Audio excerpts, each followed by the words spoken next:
Hi friends, അപ്പോൾ variety രുചിയിൽ ഒരു ഇഫ്താർ snacks ഉണ്ടാക്കിയാലോ? ഒട്ടും ഓയിലിൽ മുക്കാതെ ആവിയിൽ വേവിച്ചെടുത്ത ഒരു ഇഫ്താർ സ്നാക്സ്. അപ്പോൾ വീഡിയോയിലേക്ക് പോകുന്നതിന് മുമ്പ് ആദ്യമായിട്ട് എൻ്റെ ചാനൽ കാണുന്ന കൂട്ടുകാരാണെങ്കിൽ പ്ലീസ് ഒന്ന് സബ്സ്ക്രൈബ് ചെയ്യാനും ബെല്ലൈക്കൻ ഒന്ന് അമർത്താനും മറക്കണ്ടേ. അപ്പോൾ വീഡിയോയിലേക്ക് പോകല്ലേ. ഒരു മുട്ട എടുക്കുക, ഇതേമാതിരി ഒന്ന് ഉടച്ച് പാർന്നിട്ട് നല്ലവണ്ണം ഫ്രൈ ആക്കി എടുക്കുക. അത് മറ്റൊരു പാത്രത്തിലേക്ക് മാറ്റിയതിൻ്റെ ശേഷം ആ ഓയിലിലേക്ക് തന്നെ പാത്രത്തിലേക്ക് തന്നെ ചട്ടിയിലേക്ക് നമുക്ക് നമ്മുടെ സവാള അരിഞ്ഞത് ഇട്ട് കൊടുക്കാം കേട്ടോ. സവാള അരിഞ്ഞത് ഇട്ട് കൊടുത്ത് നല്ല വാടി വന്നതിൻ്റെ ശേഷം നമുക്ക് ഇഞ്ചി വെളുത്തുള്ളിൻ്റെ പേസ്റ്റും കൂടി ഇട്ട് കൊടുക്കുക. അതിൻ്റെ ശേഷം അത് നല്ലവണ്ണം വാടിയിട്ട് നമ്മുടെ തക്കാളിയും ഇട്ട് കൊടുക്കുക.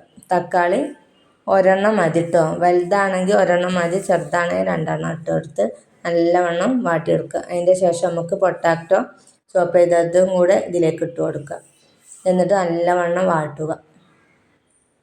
നമ്മുടെ മസാലപ്പൊടികൾ ഇട്ട് കൊടുക്കുക കേട്ടോ. അതിൻ്റെ ശേഷം നമുക്ക് 1 ടീസ്പൂണ് മഞ്ഞൾപ്പൊടി, 1 ടീസ്പൂണ് ഗരം മസാല, 1 ടീസ്പൂണ് മുളകും പൊടി, അല്പം ഉപ്പ് ഇട്ട് കൊടുക്കുക. ഉപ്പ് നോക്കുക, ഉപ്പ് വേണമെങ്കിൽ വീണ്ടും ഇട്ട് കൊടുക്കുക കേട്ടോ. എന്നിട്ട് നല്ലവണ്ണം ആ പൊടികളുടെയൊക്കെ പച്ചച്ചുവ മാറുന്നത് വരെ നല്ലവണ്ണം ഇളക്കി യോജിപ്പിക്കുക.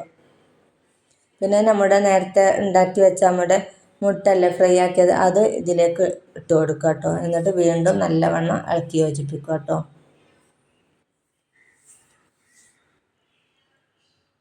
ഒട്ടും ഓയിലിൽ മുക്കാതെ നമുക്ക് ആവിയിൽ വേവിച്ചെടുക്കാം.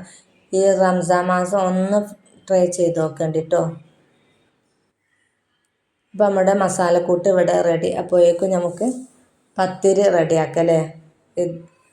ഇതിൻ്റെ മുകളിൽ മല്ലിച്ചപ്പ് കറിവേപ്പില കൂടെ ഇട്ടിട്ട് ഒന്ന് വാട്ടി വെക്കുക. പത്തിരി നമ്മുടെ ഉണ്ടാക്കുമ്പോൾ പത്തിരിൻ്റെ അതേ വലിപ്പം വേണ്ട കേട്ടോ. ചെറുതാക്കി വട്ടം കുറച്ചിട്ട് എടുത്താൽ മതി കേട്ടോ. എന്നിട്ട് അതിൽ നമ്മുടെ മസാല ഇട്ട് മടക്കുക, ഇവിടെ ആവിയിൽ വേവിക്കുക. അപ്പോൾ നമ്മുടെ ഇഫ്താർ സ്നാക്സ് ഇവിടെ റെഡി. ഇഷ്ടമായ ലൈക്കും ഷെയറും സബ്സ്ക്രൈബും ചെയ്യുക. മറ്റൊരു റെസിപ്പിയായിട്ട് നാളെ വരാം.